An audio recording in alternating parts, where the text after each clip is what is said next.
지금 현재 제가 봤을 때는 그 각종 인사들 중에서 가장 내부적으로 대놓고 반발하는 게 전 검찰이라고 봐요. 맞아요. 일부 인사들이 지금 나서고 있잖아요. 그 이완규 같은 경우는 뭐 이런 거죠. 윤석열 서울중앙지검장의 임명이 재청권을 제대로 행사한 거냐. 이게 어떻게 된 거냐면 인사권자는 대통령인데 그 인사권을 발휘할 수 있게 제청해주는 사람이 법무부 장관인 거거든요. 예, 맞습니다. 근데 법무부 장관 자리가 비어 있어. 예, 공석이죠. 그래서 법무부 차관이 그걸 대신 했단 말이에요. 네. 거기에 대한 딴지를 걸어요. 그 이완규가 예전에 노무현 대통령과의 검사들과의 대화에서도 딴지 걸었다는 바로 예, 그 인물. 맞아요. 예. 이 부분이 법무부 장관이 없기 때문에 누가 인사제청을 했느냐라고 딴지를 걸었는데 공식적으로 청와대가 반응을 했어요. 장관이 없지만 차관이 퇴임 전에 제청을 했고 장관이 제청권자가 없을 경우에 차관한테 제청을 받는 것은 해도 되고 안 해도 되고 하는 임의 사항이기 때문에 큰 문제 없다. 그리고 우리는 차관한테 제청을 받았다라고 한마디에 끝내버렸죠. 더 이상 딴지를 못 거는 거죠. 거기에 대해서는. 권한 대행이니까 그냥 차관이 아니고 권한 대행이고 법적으로 다 법무부 장관이 거리 시에 차관이 권한 대행하는 건 당연한 거잖아요. 네. 그게 법적으로 보장돼 있는 거고. 그래서 황교안이가 대통령 권한 대행을 했고 대통령이 해야 될 일들을 지가 달아서 한 것처럼 거기에 대해서는 진짜 별로 할 말 없는 자들이 이렇게 딴지를 걸어요. 딴지를 건다는 게 대부분 그런 거거든요. 윤석열이 마음에 안 든다 이렇게 말 못하니까. 그렇죠. 절차에 하자가 없는지 궁금해? 그러니까 기본적으로 그런 마인드 갖고 있는 거예요. 노무현 대통령은 검사들과의 대화 같은 자리를 사실은 만들 필요가 없었어요. 기존에 있던 대통령들 같으면. 반발해? 그럼 인사권으로 이야기해버리면 그만인 거거든요. 근데 거기다가 굳이 만들어 놓으니까 이게 왜 우리가 가끔씩 하는 그 표현들 있잖아요. 대통령이 검사들하고 야 니들 이야기 좀 솔직히 한번 들어보자 했더니 막 노무현 대통령의 막 형님 물고 늘어지고 그러니까 하지 말아야 될 짓을 계속 하니까 노무현 대통령이 열받으셔가지고 막 하자는 거죠 라고 이야기를 했던 게 바로 그런 부분이었거든요. 그런 말 있잖아요. 왜 호의가 계속되면은 그게 권리인 줄 안다 이런 표현. 네. 그런 것처럼 뭔가 호의를 베풀어서 니들 이야기 한번 들어보자 라고 하니까 그 자리를 대통령이 되게 만만하게 보는 거기 til 해프닝이 그거 아니었어요? 학번 물어보는 거? 대학교도 안 가신 분한테? 83학번이냐고 물어봤던 거죠. 그러니까 그런 것처럼 지금 김경진 의원하고 우병우하고의 그때 국회에서 청문회 때 보면은 그때 그런 얘기 하잖아요. 우병우가 다 모른대. 사실 우병우밖에 알 사람이 없는 이야기를 다 모른대. 그러니까 김경진 의원이 그런 얘기 하잖아요. 당신 같은 검사들 때문에 나라가 망가졌다. 그렇지. 물론 일부 10%건 5%건 억울한 지점이 있을 수 있겠지. 근데 이건 그렇게 봐야 됩니다. 무소불위의 권력을 가졌던 집단이 개혁을 당하려고 하니 자기들 간에 꼴 같자는 거예요. 이를테면 지금 이영렬 전 서울중앙지검장이 그래도 박근혜의 탄핵 그 시점에서 박근혜 수사를 주도한 사람이고 일종의 공이 있는 건데 어떻게 그 사람을 좌천시키느냐 하는 이야기거든요. 걔네들은 국민적 여론에 떠밀려가지고 억지로 했다는 게 바로 드러났고 결론적으로는 우병우하고의 짬짬이를 통해서 우병우만 불구속된 상태. 사실은 우병우는 불구속시킬 수밖에 없는 상태로 검찰이 기소했다. 특검이 털어준 것도 내용이 넣지 않았다 이렇게 나오고 있지 않습니까? 그런 측면. 이영렬은 정말 하고 싶어서 수사를 한 게 아니라 자기도 하려고 어쩔 수 없이 한 수사의 결과 다 구속시켰지만 우병우만큼은 구속 못 시키는 상태로 갔던 거거든요. 검찰국장하고 돈 봉투 주고받으면서. 이런 것들이 사실은 발목 잡기의 첫 번째 일환인 거예요. 반발하는 거. 검찰은 지금 이제 제가 볼 때는 아마 반발을 준비할 거예요. 왜 그러냐면 검찰 권력이 굉장히 오래돼 있고 권력화되어 있고 수군화되어 있기 때문에 굉장히 이제 반발이 있을 건데 지금 가장 큰 문제는 반발을 할 수 있는 자기들의 어떤 명분이 없어요. 그러니까 검찰이 그동안에 어차피 지금 노무현 정부에서부터 어쨌든 로스쿨 제도가 지금 말은 많지만 어쨌든 로스쿨로 반이 지금 채워져 있는 상태고 사법고시가 제가 알기로는 곧 지금 폐쇄되는 것으로 알고 있어서 그래서 어쨌든 에리트 중심으로 갔던 검찰들이 이제는 일반화되거나 또는 수준화되어 있는 거죠. 그런 측면에서 봤을 때 어쨌든 검찰이 이 정도가 내부의 망에 좀 올릴 정도 정도의 반발 이외에는 크게 하지 못할 거다. 왜 그러냐면 국민들은 온갖 적폐하겠다고 집회하고 있는데 지들은 돈봉투 단체하고 검찰들은 스폰서에서 또 연애하고 돈 받고 이런 검찰이 무슨 국민 앞에서 기소권 유치해 주세요 이렇게 얘기할 수 있는 명분이 있는 거냐? 있어요? 없죠. 예, 짱돌 맞습니다. 지금 말 한마디 나 대한민국 검찰에 했다가 너 이리 와, 이 새끼야. 짱돌 맞아요. 네 가서 검찰이란 말 못해요, 지금. 욕을 바꿔야 되는 게 참 딜레마인 건 맞는데 노무현 대통령한테는 그렇게 바른 말 잘하던 애들이 이명박근혜 기간 동안 그런 말 한마디라도 했습니까? 그 상태로 그냥 권력에 복종해버린 거잖아요. 그 기간 동안에 아마 바른 말 해가지고 옷 벗은 사람이 최동욱 검찰총장, 윤석열 그쵸. 현 서울중앙지검장 정도잖아요. 그래서 사실 그 윤석열이라고 하는 검사는 진보 보수가 아니야, 보면은. 그렇죠. 심지어 왜 그 노무현 대통령의 측근들도 사법처리하는 사람이었고. 그렇죠, 그렇죠. 그 일화를 보면 되게 재밌는 게 엄청 많더만요. 그 윤석열 그 검사, 지금 검사장인 거지, 이제. 그 일화를 보면은 어느 쪽에서도 윤석열에 대해서는 인간적으로 말을 못 한다는 거예요. 맞아요. 검찰 내부에서도 말을 못하는 거죠. 워낙 강직한 사람이라. 그러니까 그게 원래 검찰의 모습이었지. 그렇죠. 예. 공정성. 예. 예, 예. 사람에 충성하지 않고 그렇죠. 조직에 충성하는. 검찰의 존재 가치는요, 인권 보호였어요. 사정기관이 아니고, 원래 검찰은 예전에 우리 어렸을 때 다시 되돌아가 봅시다. 검찰은 우리 편이었잖아요. 정의로운 사람 편이었잖아요. 언제? 어렸을 때 검찰을 배울 때 그렇게 배우잖아요. 아, 배울 때. 네, 예를 들면, 교과서에는 그러니까 피해자의 편인 거야, 검찰은 항상. 지금도 마찬가지죠. 피해자 편인 거잖아요. 가해자는 변호사가 필요한 거고, 피해자는 변호사가 필요 없듯이, 어쨌든, 검찰은 항상 정의로움의 상징이었단 말이에요. 잘 기억해 보세요, 어렸을 때. 근데 지금은, 검찰이 그 정의로움이라는 이미지가 사라지고, 그렇지. 악마 같은 생각이 들잖아요. 권력의 개. 예.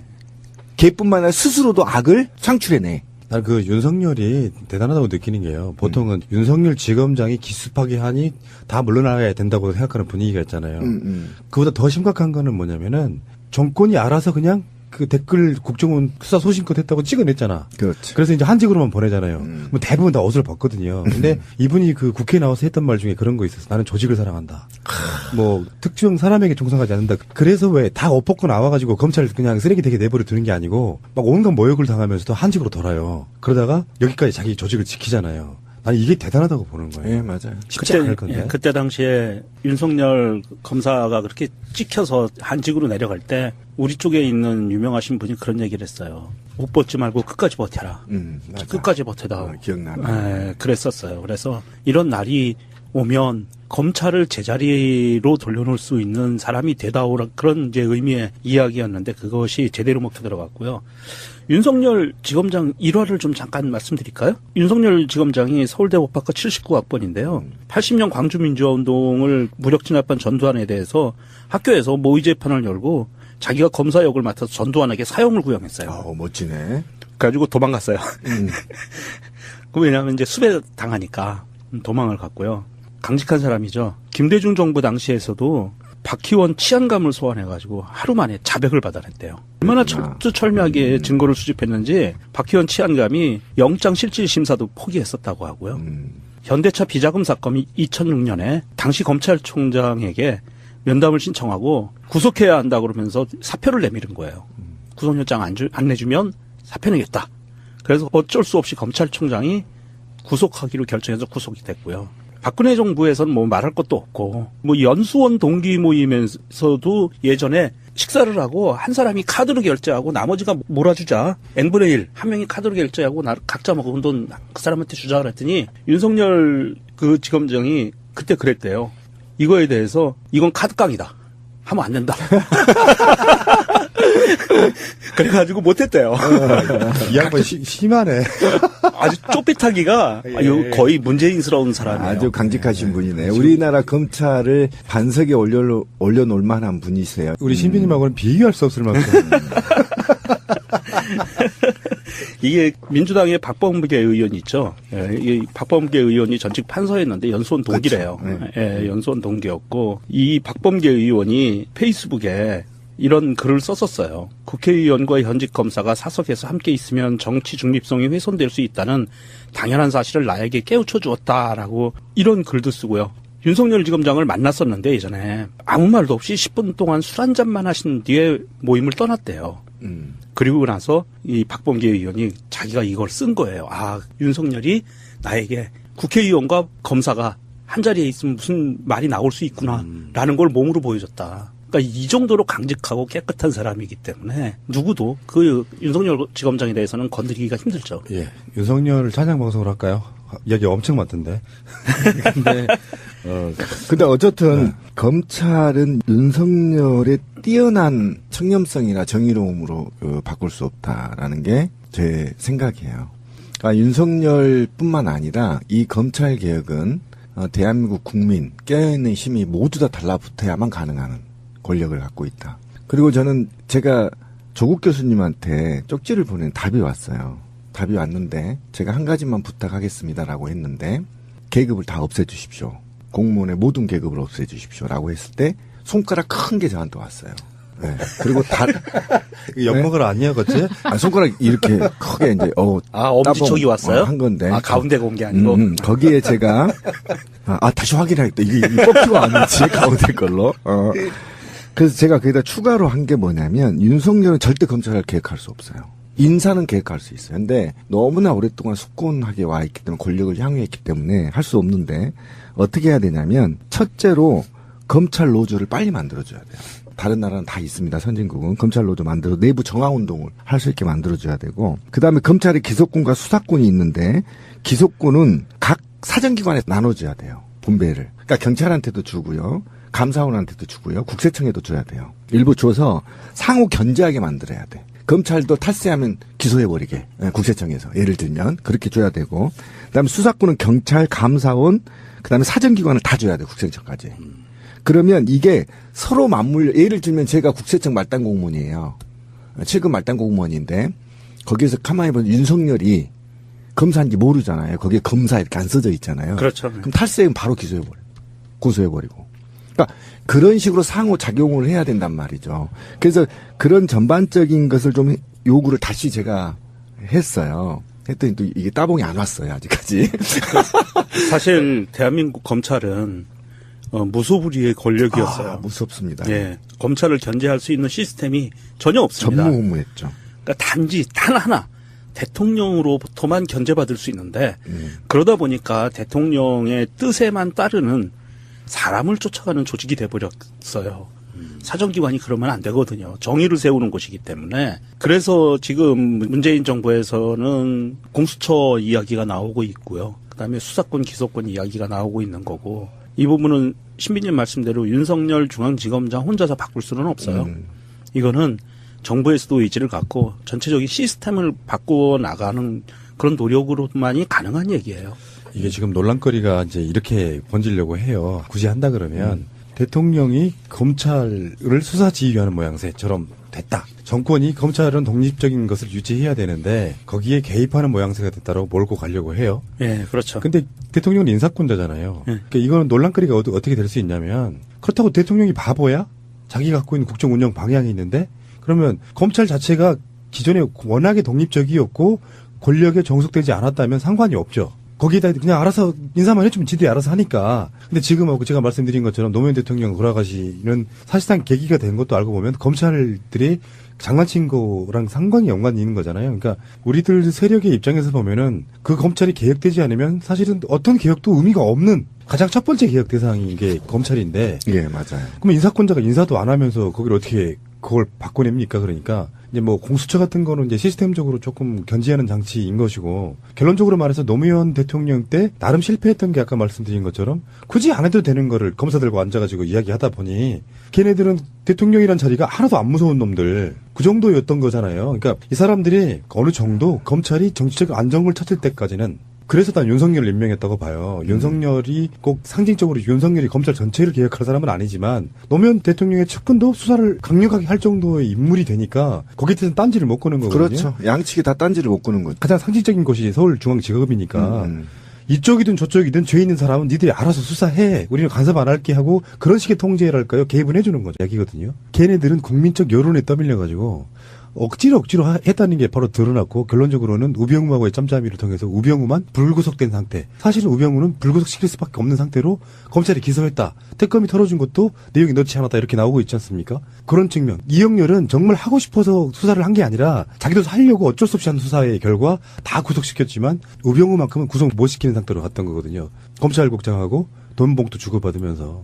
이런 것들이 사실은 발목 잡기의 첫 번째 일환인 거예요. 반발하는 거. 검찰은 지금 이제 제가 볼 때는 아마 반발을 준비할 거예요. 왜 그러냐면 검찰 권력이 굉장히 오래돼 있고 권력화되어 있고 수군화되어 있기 때문에 굉장히 이제 반발이 있을 건데 지금 가장 큰 문제는 반발을 할 수 있는 자기들의 어떤 명분이 없어요. 그러니까 검찰이 그동안에 어차피 지금 노무현 정부에서부터 어쨌든 로스쿨 제도가 지금 말은 많지만 어쨌든 로스쿨로 반이 지금 채워져 있는 상태고 사법고시가 제가 알기로는 곧 지금 폐쇄되는 것으로 알고 있어서 그래서 어쨌든 에리트 중심으로 갔던 검찰들이 이제는 일반화되거나 또는 수준화되어 있는 거죠. 그런 측면에서 봤을 때 어쨌든 검찰이 이 정도가 내부의 망에 좀 올릴 정도 정도의 반발 이해.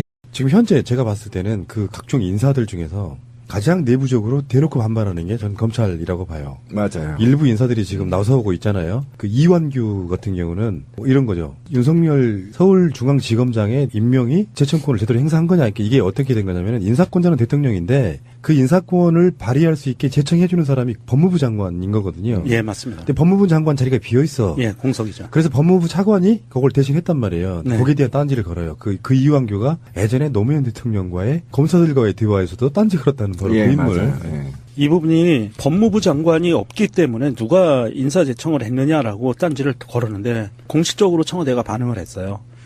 장관이 없지만 차관이 퇴임 전에 제청을 했고 장관이 제청권자가 없을 경우에 차관한테 제청을 받는 것은 해도 되고 안 해도 되고 하는 임의 사항이기 때문에 큰 문제 없다. 그리고 우리는 차관한테 제청을 받았다라고 한마디에 끝내버렸죠. 더 이상 딴지를 못 거는 거죠. 거기에 대해서는. 권한 대행이니까 그냥 차관이 아니고 권한 대행이고 법적으로 다 법무부 장관이 거리 시에 차관이 권한 대행하는 건 당연한 거잖아요. 네. 그게 법적으로 보장돼 있는 거고. 그래서 황교안이가 대통령 권한 대행을 했고 대통령이 해야 될 일들을 지가 달아서 한 것처럼 거기에 대해서는 진짜 별로 할 말 없는 자들이 이렇게 그 딴지를 걸어요. 딴지를 건다는 게 대부분 그런 거거든요. 윤석열이 마음에 안 든다 이렇게 말 못하니까 그렇죠. 절차에 하자가 없는지 궁금해? 그러니까 배울 때. 네, 예를 들면 교과서에는 그러니까 피해자의 편인 거야. 검찰은 항상 지금도 마찬가지죠. 피해자 편인 거잖아요. 가해자는 변호사가 필요한 거고 피해자는 변호사가 필요 없듯이 어쨌든 검찰은 항상 정의로움의 상징이었단 말이에요. 잘 기억해 보세요. 어렸을 때. 근데 지금은 검찰이 그 정의로움이라는 이미지가 사라지고 그렇지. 악마 같은 생각이 들잖아요. 권력의 개. 개. 개뿐만 아니라 스스로도 악을 창출해내. 난 그 윤석열이 대단하다고 느끼는 게요. 보통은 윤석열 지검장이 기습하게 하니 다 물러나야 된다고 생각하는 분위기가 있잖아요. 그보다 더 심각한 거는 뭐냐면은 정권이 알아서 그냥 그 댓글 국정원 수사 소신껏 했다고 찍어냈잖아. 그렇지. 그래서 이제 한직으로만 보내잖아요. 뭐 대부분 다 옷을 벗거든요. 근데 이분이 그 국회에 나와서 했던 말 중에 그런 거 있었어. 나는 조직을 사랑한다. 뭐 특정 사람에게 종상하지 않는다. 그래서 왜 다 옷 벗고 나와가지고 검찰 그냥 쓰레기 되게 내버려 두는 게 아니고 막 온갖 모욕을 당하면서도 한직으로 돌아요. 그러다가 여기까지 자기 조직을 지키잖아요. 나는 이게 대단하다고 보는 거예요. 예, 맞아요. 쉽지 않을 건데. 그때 당시에 윤석열 검사가 그렇게 찍혀서 한직으로 내려갈 때 우리 쪽에 있는 유명하신 분이 그런 얘기를 했어요. 옷 벗지 말고 끝까지 버텨라. 맞아. 끝까지 버텨다. 기억나네. 그랬었어요. 그래서 이런 날이 오면 검찰을 제자리로 돌려놓을 수 있는 사람이 되다오라 그런 이제 의미의 이야기였는데 그것이 제대로 먹혀 들어갔고요. 윤석열 지검장 일화를 좀 잠깐 말씀드릴까요? 얘는 크게 하지 못할 거다. 왜 그러냐면 국민들은 온갖 적폐하겠다고 집회하고 있는데 지들은 돈봉투 단체하고 검찰들은 스폰서에서 또 연애하고 돈 받고 이런 검찰이 무슨 국민 앞에서 기소권 유치해 주세요 이렇게 얘기할 수 있는 명분이 있는 거냐 있어요? 없죠. 예, 짱돌 맞습니다. 지금 말 한마디 나 대한민국 검찰에 했다가 너 이리 와, 이 새끼야. 짱돌 맞아요. 어디 가서도 검찰이란 말 못해요, 지금. 욕을 바꿔야 되는 게 참 딜레마인 건 맞는데 노무현 대통령한테는 그렇게 바른 말 잘하던 애들이 이명박근혜 기간 동안 그런 말 한마디라도 했습니까? 그 상태로 그냥 권력에 복종해버린 거잖아요. 그 기간 동안에 아마 바른 말 해가지고 옷 벗은 사람이 최동욱 검찰총장, 윤석열 그쵸. 현 서울중앙지검장 정도잖아요. 그래서 사실 그 윤석열이라고 하는 검사는 진보 보수가 아니야 보면은. 그렇죠. 심지어 왜 그 노무현 대통령의 측근들도 사법처리하는 사람이었고. 그렇죠, 그렇죠. 그 일화를 보면 되게 재밌는 게 엄청 많더만요. 그 윤석열 그 검사 지금 검사장인 거지 이제. 그 일화를 보면은 어느 쪽에서도 윤석열에 대해서는 인간적으로 말을 못 한다는 거예요. 맞아요. 검찰 내부에서도 말을 못하는 거죠. 워낙 강직한 사람이라. 그러니까 그게 원래 검찰의 모습이었지. 그렇죠. 예. 공정성. 예. 예, 예. 사람에 충성하지 않고 그렇죠. 조직에 충성하는. 검찰의 존재 가치는요, 인권 보호였어요. 사정기관이 아니고, 원래 검찰은 예전에 우리 어렸을 때 다시 되돌아가 봅시다. 검찰은 우리 편이었잖아요. 정의로운 사람 편이었잖아요. 언제? 어렸을 때 검찰을 배울 때 그렇게 배우잖아요. 기본적으로 그런 마인드 갖고 있는 거예요. 노무현 대통령은 검사들과의 대화 같은 자리를 사실은 만들 필요가 없었어요. 기존에 있던 대통령들 같으면. 반발해? 그럼 인사권으로 이야기해버리면 그만인 거거든요. 근데 거기다가 굳이 만들어 놓으니까 이게 왜 우리가 가끔씩 하는 그 표현들이 있잖아요. 대통령이 검사들하고 야 니들 이야기 좀 솔직히 한번 들어보자 했더니 막 노무현 대통령의 막 형님 물고 늘어지고 그러니까 하지 말아야 될 짓을 계속 하니까 노무현 대통령이 열받으셔가지고 막 하자는 거죠 라고 이야기를 했던 게 바로 그런 부분이었거든요. 그런 말 있잖아요. 왜 호의가 계속되면은 그게 권리인 줄 안다 이런 표현. 네. 그런 것처럼 뭔가 호의를 베풀어서 니들 이야기 한번 들어보자 라고 하니까 그 자리를 대통령이 되게 만만하게 보는 거기 til 해프닝이 그거 아니었어요? 학번 물어보는 거? 대학교도 안 가신 분한테? 83학번이냐고 물어봤던 거죠. 그러니까 그런 것처럼 지금 김경진 의원하고 우병우하고의 그때 그 국회에서 청문회 때 보면은 그때 그런 얘기 하잖아요. 우병우가 다 모른대. 사실 우병우밖에 알 사람이 없는 이야기를 다 모른대. 그러니까 그 김경진 의원이 그런 얘기 하잖아요. 당신 같은 검사들 때문에 나라가 망가졌다. 그렇지. 물론 일부 10%건 5%건 억울한 지점이 있을 수 있겠지. 근데 이건 그렇게 봐야 됩니다. 무소불위의 권력을 가졌던 집단이 개혁을 당하려고 하니 자기들 간에 꼴 같지 않은 거예요. 이를테면 지금 이영렬 전 서울중앙지검장이 그래도 박근혜의 탄핵 그 시점에서 박근혜 수사를 주도한 사람이고 일종의 공이 있는 건데 어떻게 그 사람을 좌천시키느냐 하는